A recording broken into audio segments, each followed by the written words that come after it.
Hey everybody, I'm back. I'm going to talk to you guys about paint guns. There are several different styles of paint guns, different ways they look and different ways they operate. I'm going to go over the different types, kind of how they work, some of the pros and cons. So I think I'm going to start out, I'll probably do 4 videos, one for each category, let's call it.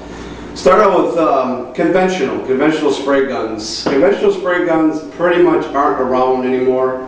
They're old school guns. They do have some benefits, but there's some downfalls too. The first conventional guns, this is not a suction feed gun, this is actually a side feed. But the first conventional guns, or the first paint guns period, were the siphon feed or suction feed guns, where they had the cup on the bottom. There's a straw that goes down into the cup, and that paint has to be sucked out of the cup somehow.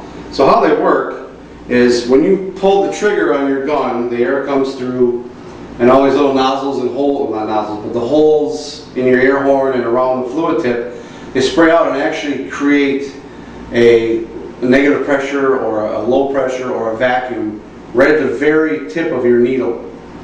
And that vacuum or low pressure will actually suck the paint up into the paint gun and out your fluid nozzle, and then the air coming out of your air horn or air cap and around the tip actually break it up into the fan.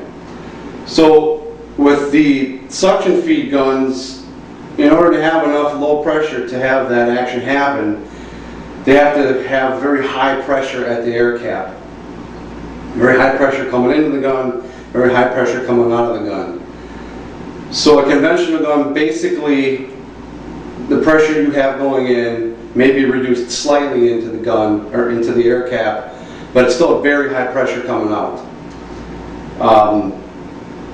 The good of having that high pressure at the air cap is that you get really good atomization, meaning your paint is broken down into very minute particles.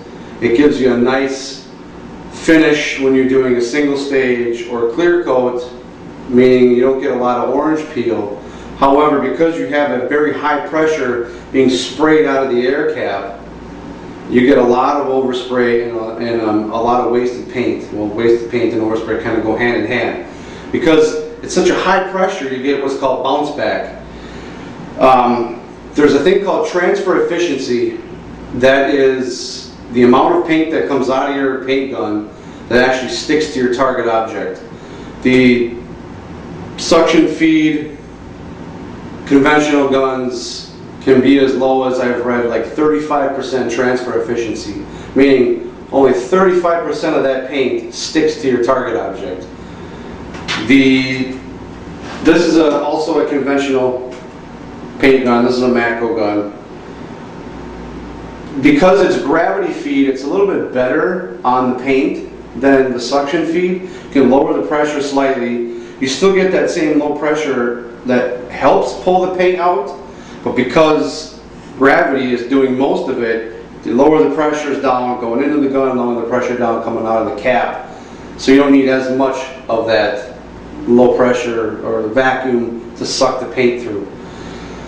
However, being a conventional gun, it still sprays very high pressure out of the cap. You usually have a range of 40 to 70 psi, in your instructions, set at the gun with the trigger pulled, and then that pressure may be the same or very slightly reduced coming out of the cap. So again, it's gravity feed, and not all gravity feed guns are HVLP. You may think, oh, this is a gravity feed gun, it's an HVLP. Not the case. There's conventional HVLP, LVLP, and compliant guns. I'll go through all 4 of them. So the pros of a conventional gun is good atomization, and they typically don't use really a lot of CFM. So you can get away with a smaller compressor using a conventional gun versus HVLP. Typically take the highest CFM. They need a lot of volume of air. Conventional guns aren't. They just need a lot of pressure at the air cap.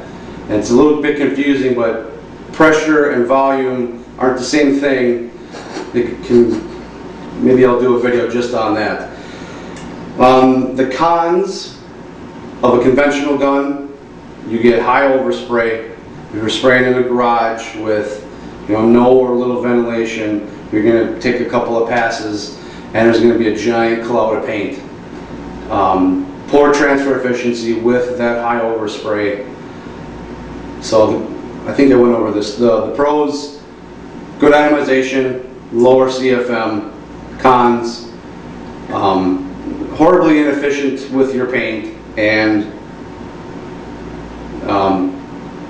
yeah, can't remember what the other one was.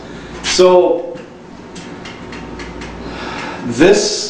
the gravity feed ones are a little bit better transfer efficient than the suction feed, just because they do have a little bit lower pressure at the cap. These guns generally, from all the info that I've read, run around 50% transfer efficient, which is not good, considering most of your other guns are 65% or better. So if you spray a gallon of paint through a gun that has 50% transfer efficiency, you're only utilizing 2 quarts of that gallon. The other 2 quarts are on your floor. So these are kind of old school. Like I said, there's not a lot of them around. You can still buy them. Some of the paint gun makers like Sharp, and I think DeVilbiss might have a conventional gun. Wada might. I'm not exactly sure. They're kind of old school, like I said. Just want to tell you how these things work, and I'll just go overall. And you can do your own research too and decide, if you're in the market for a paint gun, decide what you want to buy.